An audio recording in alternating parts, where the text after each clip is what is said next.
to the Adventure of Pipeman on W4CY Radio.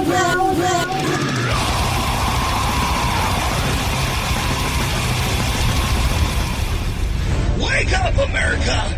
It's time for the Adventures of Pipeman on W4CY.com, West Palm Beach's #1 internet radio station. Here's your host, the Pipeman.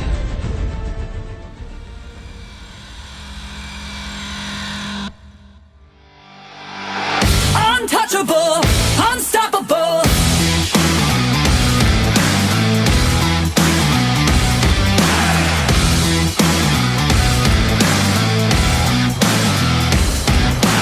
They told me there's a fine line between a good time and a flat line, baby. This is Pipeman here on the Adventures of Pipeman, W4CY Radio at Rocklahoma, or shall we call it Rainlahoma?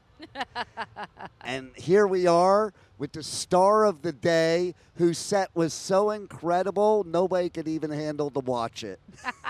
We were so quick. We were the quickest performers ever. I know, right? On and off stage in record time. I know, it was we like I got didn't even rained out. see it.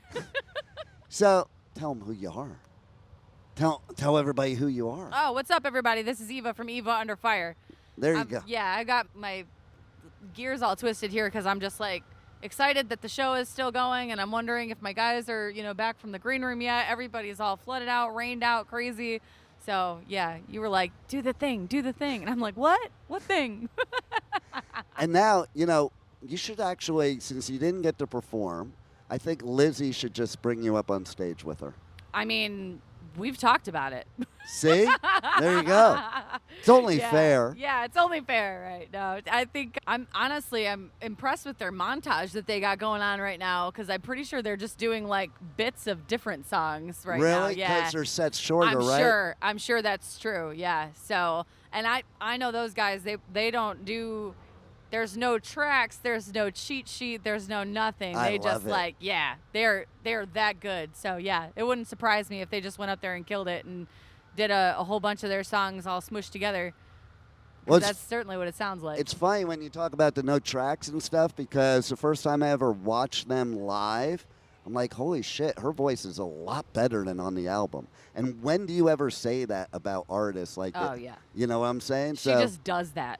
It's unbelievable. It's like unbelievable. Crazy. Yeah. But that's you too, right? Well, thank you. And you know what? It's so cool. I mean, I walked over here in the midst of the downpour, and I was helping this guy. He had one of the pallets to put down so people could walk over it, and a bunch of towels. And the towels fell, and I was trying to help him grab all the towels. And in the midst of me doing this, we're literally outside of the artist compound, and Joe looks and waves, and I said, oh, hey. And he's like, come by, hang out. So I got to go hang out with the Hailstorm Camp and said hi to Lizzie and that, and I was telling her, this is so cool, just meeting up with friends. And she says, listen, you deserve to be here. Your voice is incredible. Like, she was giving me the compliments. Nice. And I was like, what is my life right now? Right? I was like, I spent so much time wasted as a young person thinking that my voice was too clean for rock. And now I'm so glad I didn't listen to my scaredy pants self, my scaredy cat self, right? So if there's anybody listening that's like, I don't know if I can do that for real, or, oh, maybe I'm not as good as I want, just start doing it and keep doing it, because that's how you get there. I love that, because I wish I had you as a teenager around, because I played drums for 9 years, I played guitar, and then I sang thrash metal, and I think I sucked at all three, and so I was like, fuck it. But now I think about it, and I look at some people, and like, you take somebody like James from Metallica. Yeah. Okay, I loved his voice in the beginning. He hates it. Yeah. Like, he always talks about his voice in the beginning, like, he didn't know how to sing. And, like, so he kind of grew into his voice. Yes. And just did it. And now he can actually sing, according to him. Yeah. 'Cause I always thought he was great. He grew into a skill set that he's proud of, although it wasn't there for him the whole time, right? Yeah, but other people saw that and heard that and thought, wow, that's great, So it but is. He didn't. Yeah. You have to realize it yourself. Yeah, we're our own worst critics, right? That comes from somewhere. That's truth, and I think that's it, as long as you're willing to say, yeah, I could work on it, but I really enjoy doing this, or I really think that this is something special for me, then keep doing it, because you're only going to get better, right? And I love how you say we are our own worst critics, because we are. Even Yeah. me, like, I'll do an interview and I'll get off and I'm in my head, oh my God, I sucked. And they're like, thanks, dude, that was so great. And blah, blah. I'm like, really? Yeah. I could see that for you, especially because you feel for you it's just like conversation, but like for us this is wonderful. Like Exactly. I just come sit and chat with a friend, and that's the interview. Right. And I think that's the way it should be, because if I was an artist, that's the way I would have it. Sure. You know? And I have like a bunch of artist friends that one of them like told me, I wish they would have asked me what skin cream I use on tour. Like, because I'm so sick of every other question. That it's the same question by everybody that you can look up. And I have this rule. If it's on Wikipedia, unless I know it's wrong, why talk about it? But if it's wrong, it's like, come on, is this really what it is? And then they're like, no. You know, like I did that with Rob Zombie once. Like there was this rumor about he couldn't get into his own gig at a club because they thought he was a homeless person. And so I talked to him before the interview. I'm like, I know you know about this rumor. Do you want to talk about it? Because I'm one that I won't talk negative shit in Sure, an interview. yeah. Ever. Okay? My job is to promote the artist. Okay? So if I don't like the artist, I'm not going to interview him because I can't be authentic. Sure. So he said, he goes, oh, now it's this. I don't even remember it. But it was like he knew the story, and now it like developed into something else, like the game of telephone, you know? Oh, funny. And he's like, sure, we'll talk about it. And we talked about it, and it's just so funny what sometimes you guys as artists go through and deal with. That, to me, that was the most interesting part of the interview, because we're taking some stupid rumor and dispelling it, but in a funny way. Yeah, like here's it, this is the debunked, right? Right, Like exactly. now it's debunked. Yeah. Exactly. And I mean, if everybody already knows the answer, why ask the question? Right. And sometimes use common sense. I was talking about this with somebody, like band name. Mm-hmm. Why ask the band name? Maybe think about it for a second. Yeah. You know, and you might figure it out. Like there used to be this band from, I don't know if you know them, but they played a couple day in Winter festivals from Amsterdam called The Charm, the Fury. Huh. And so it was a female led, and so basically I was talking to one of the band members we were hanging out. I'm like saying that it's so stupid why people ask that. I'm like, and in your band it's obvious. She's the charm, but she's also the fury, because she had this growl in her voice. She had the clean voice, but she had the growl, like way more badass than most males, okay? Crazy. So it's just have a little common sense. Think about it instead of asking an obvious question that nobody cares anyway. Who cares how you got me your band name? Yeah. I think they care about things like how well you did at Rockville without having a set. Right, yeah, right. Like, I joked. I don't know if you were told. I said that you could come. We were sitting in the car, like locked down, and you could come and we could do the interview in the car, like carpool karaoke. Yes, we should have done it. I know, right? I don't know. I think Rob might have gotten that one, because I did not receive that message. But that would have been a drowned rat in your van, because I was definitely like a part of that deluge. It was crazy. But yeah, it would have been carpool karaoke for sure. It would have been an interesting spin-off. Just doing what you can in a rained-out Rocklahoma. So. I would love it. That was cool. That's cool. But here we are. Yes. Things reopened. Got it. You know, I wish they would put you on like maybe tomorrow or something, because I can't believe we're missing you here. I know, yeah. Well, and thankfully we did have another show that we booked while we were out. So tomorrow night we're playing in Missouri. Nice. Yeah, so we're opening for our friends in Nothing More. Wow. Yeah, so it's kind of like on the way home kind of deal. So all is not lost. There you go. Yeah. I love it. And what else do you have going on after the non-Rocklahoma show? Yeah.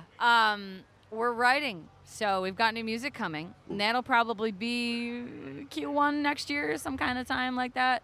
Actually, not to twist the knife, because I know that you were already looking forward to our set at Rocklahoma that never actually happened. However, we would have debuted 2 new songs for you today. I know. You had to tell me that. You had to tell me I'm that. so excited about them. Now I all really night am. I'm gonna be like, fuck. But Oh that my just God. means we're gonna come back and do it bigger next year. That's all. There you go. There you go. And you'll have to do more new songs. Yeah. I think we're ready. I mean, I was telling the guys, it's really great that off of the one album, we've been able to come to all of these different festivals for the last 3 seasons. We've been here, 21, 22, 23. Oh, we started with the Danny Wimmer in 22. So this is the 3rd year for Danny Wimmer shows. Nice. But yeah, it's been a really cool ride. And honestly, we've lucked out because this is our first rain out of all of it. Yeah. Because as somebody that does all the Danny Wimmer shows, I think there's a lot more of the festivals I have gotten evacuated from than not evacuated from. Yeah, exactly. Yeah, it's harder when when it's down south or when it's, whatever, and the weather's crazy. So, I mean, I'm glad we got to do it. I still got a chance to hang out with the Hailstorm Camp. And there you go. I met Amy Lee today, which was amazing. Did you really? I did. I, backed up into her in catering. Wow. Yeah, so it's actually been a fulfilling day for me anyway. So I was here for the show, but I stayed for the ride. So it's funny you should bring that up because we were also talking in the car about Amy Lee because I used to joke on my show all the time like she's the love of my life. Yeah. And if I ever get a chance to interview her, I'm going to propose in the interview. And I would do something stupid like that. But because when you're doing an interview, you can play it off like I'm just playing. Sure. Type of thing. Sure. But I was doing Rockville, and I just got done doing an interview. I had to carry my equipment up to where I did the interview and bring it back to my table. And this really big dude sees my cord starting to fall, and he comes over and picks him up, gives him you're going to trip over that. Like, he helps me out. I go over to the table. Christine's there. She's like, do you mind? I had to use your table because Amy Lee is coming over to sign some stuff. I'm like, sure. Right. I don't have to leave, do I? That's right, what I said. because it's my table. Right. So. I don't have to leave. I can still hang out. She's like, yeah, just don't ask for an interview. And she knows I wouldn't because it's not my style. Like, sure. I don't fanboy and stuff. Maybe sometimes in the head, but nobody would ever know type of thing. Yeah. And so then she comes over and she's taking a picture with another media person. Turns out that big dude was her security guard. I think you're talking about this guy I just heard about. His name is Big T. Yeah.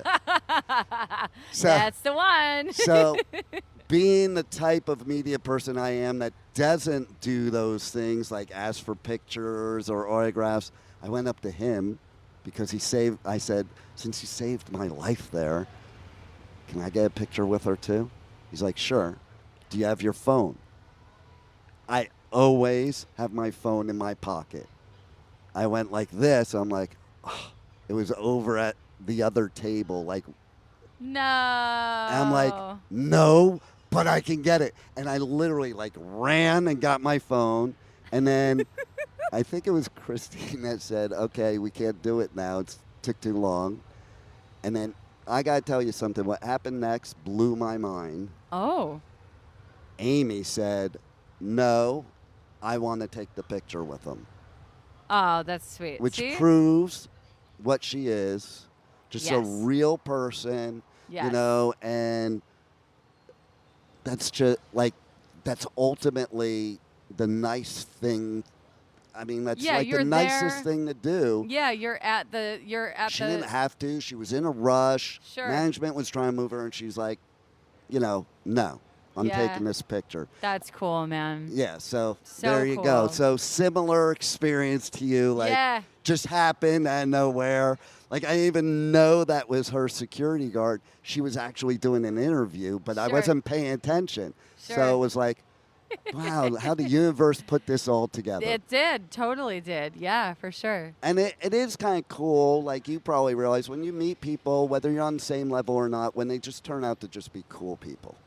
Yeah, I was just talking with the Hailstorm Camp about this too, and they were like, we really both had similar experiences where it's mostly the cool people that you meet along the way. That's 99% of our experience and of my experience, and I'm grateful for that because I feel like the 1%ers out there that aren't about it or they're just rude or whatever the case. I think there is space for those people to have their own lane. That's fine, right? But the rest of us, we all like to get together and hang out in the same tent and do the same. And you're missing out, You're just people. Yeah.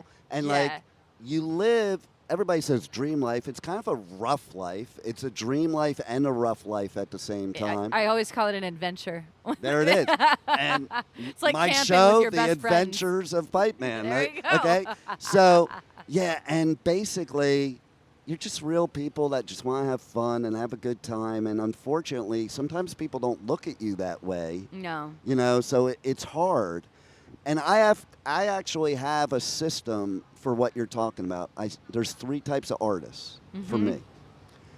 The icons up here, they have no clue they're icons. They're just cool as shit all the time and just so down to earth. Yeah. You have the people down at the bottom that are just looking to grow, so they're also cool as shit. It's the middle. And it's the ones usually that had a little bit of fame like 10 years ago or more, and they're still egoing about that. Maybe. I could see some of that. Yeah, I could see some of that. I do. I think you're right, too, about the icons that don't know they're icons, right? So we were on Shipwrecked, and you meet everybody on Shipwrecked, right? But we were in catering, and one of the friends that we met from the Theory of a Deadman tour was there. And it's someone that I slung merch with. I mean, I did our own merch on that tour, and it was Judd who was sitting there at this table, and he introduced me to who he was sitting there with, and I didn't even recognize until I looked up. It was Corey Taylor. And wow. And he just looks at me and he goes, "Hey, I'm Corey. This is my..." And you just want to look at the guy and go, "Of course you are." Right. Also, every single person that's on this ship knows who you are. Right. And he's another example, okay? Yeah. So I have a story with him, too, same thing. I have 2 stories. One has to do with storms, but the first story is I was interviewing Roy on the tour bus when they were doing the Stone Sour tour. And at the time, I smoked cigarettes. I get off the tour bus. I sit down on the curb. I'm smoking a cigarette. This dude walks over and sits down next to me and just starts talking to me with that deep voice. And I'm like, and he's talking about the weather in Georgia the night before. I'm like, that was that fanboy moment that he didn't know. I didn't let him know I knew who he was. Yeah. I just was talking to him, and I'm like, oh my fucking God. This was years ago. I'm talking to Corey Taylor. And we're talking about weather.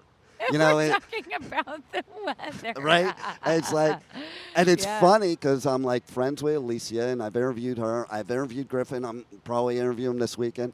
I've never interviewed Corey, and I won't ask. I don't ask Alicia. Because so many people do that to her, and she's interviewing because she wants to promote her. Yeah.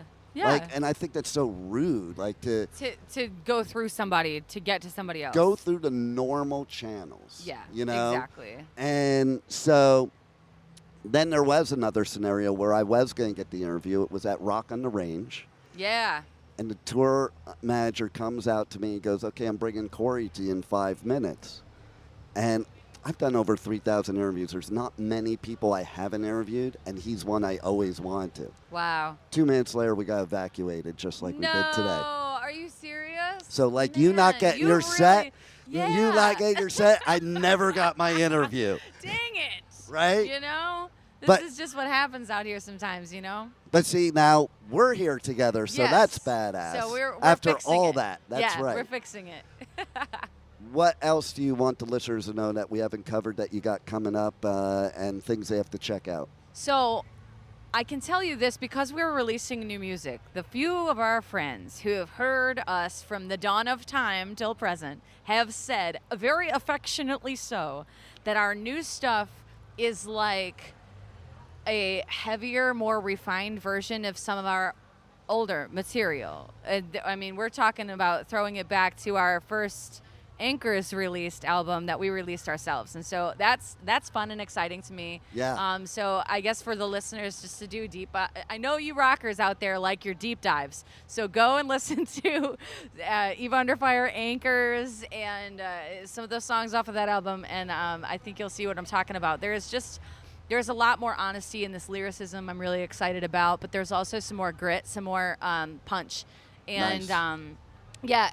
For those people that really come to our shows and they love when we play songs like Comatose and we play songs like Heroin, I think you're really going to like this new stuff for sure, Nice. for sure. I mean, we love blow, and there will be some of that too. But this stuff goes hard. I think people are going to be like, well, the next time we come to one of these Danny Wimmer shows, they're going to be open up the pit for Eve Under Fire shows. Love it. It's love crazy. It. Yeah, I I'll can't be wait. in that pit. Yeah. So I can't wait. what made you be more honest in your writing now? Because I think writing lyrics and using your own experiences is hard work, because Sure. you're revealing a part of yourself that you don't reveal to anybody else. Sure. And I know that feeling. Like I'm also a motivational speaker. I tell stories of my life that people that have known me my whole life don't know. Wow. So people could learn from them and Sure. shit that I went through and Yeah. stuff. But I don't talk about it in real life. But when I get up on stage, that's different. So, Yeah. But it's hard to put yourself out there like that. So what made you go there? I think for me, that part of it has always been my own therapy. That's the part of the catharsis for me. And when we first released Love, Drugs, and Misery, that was written before pandemic world.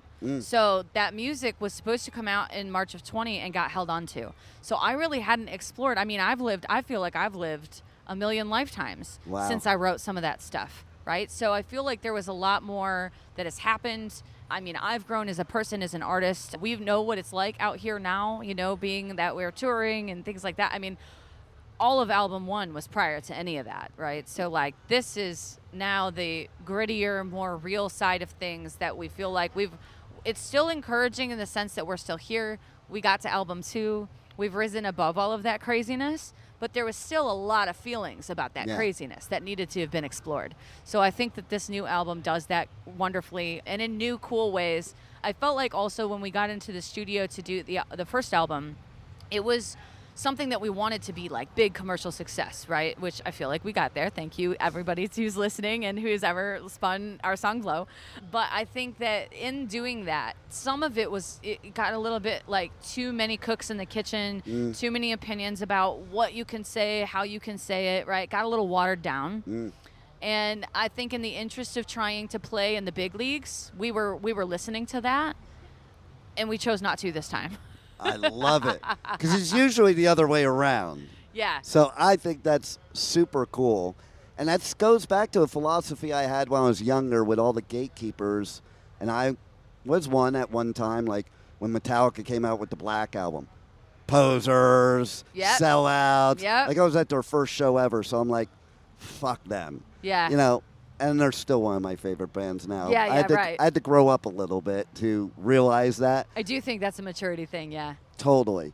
But the thing is, what I said when I finally did grow up is that sometimes you do certain things as an artist to get to the point where you could do whatever you want. Certainly, yeah. And I think Avenged Sevenfold is a great example of that. There right? you go. Their newest album was like way left field from what they had released previously.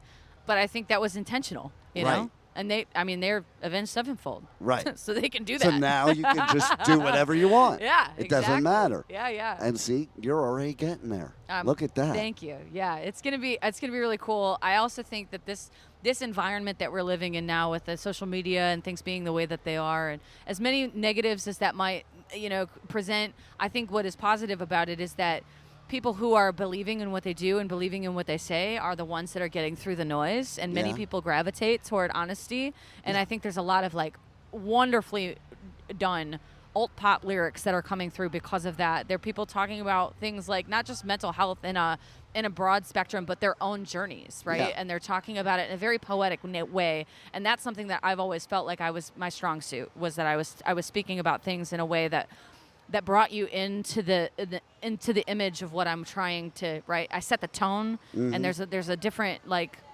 cadence to my words and the phrases. And we worked with somebody on this new album that was, an amazing influence, and kind of took it into a different direction in a space that we hadn't really explored before. And once we got that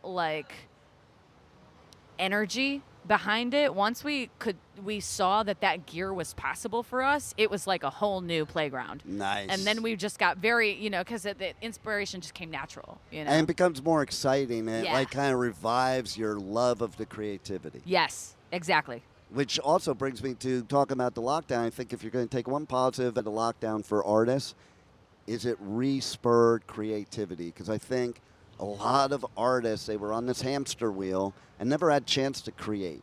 They're show to show to show. Let's write songs on the tour bus, blah, blah, blah, blah, blah, blah, blah. And it allowed them to slow down and really evaluate how their music, they want their music to be, not just the writing process, but what direction. Because when you're on that hamster wheel, you're not thinking about that. You're just, I got to keep going, I got to keep going. And you never have a chance to stop and think, where do I really want my creativity to go? So I think, based on what you were saying before, that's exactly what happened with you. Is like, you got a chance to stop and think, now where do I want to go? Yeah. Once we had, ridden the roller coaster that was album 1 and got to the other side and got offered a chance to do album 2, we all kind of looked at one another now that we have a realistic picture of what this is going to be like. And we said, you in? And everybody went, absolutely. Nice. So we're still having fun out here. So tell everybody how they can reach out to you on socials, on the web, get your new music, check out your tour dates, check out your merch, all that good stuff. Yes. All things are at evaunderfire.com. Whether it's release schedule or when we're touring, we post all of our shows on there and all of the things. But I'm also very active on Instagram and TikTok and Facebook. So be looking for announcements toward the end of the year, for sure. So excited about that. I hope you play another show soon where we could hear the new songs. Are you going to play it in Missouri?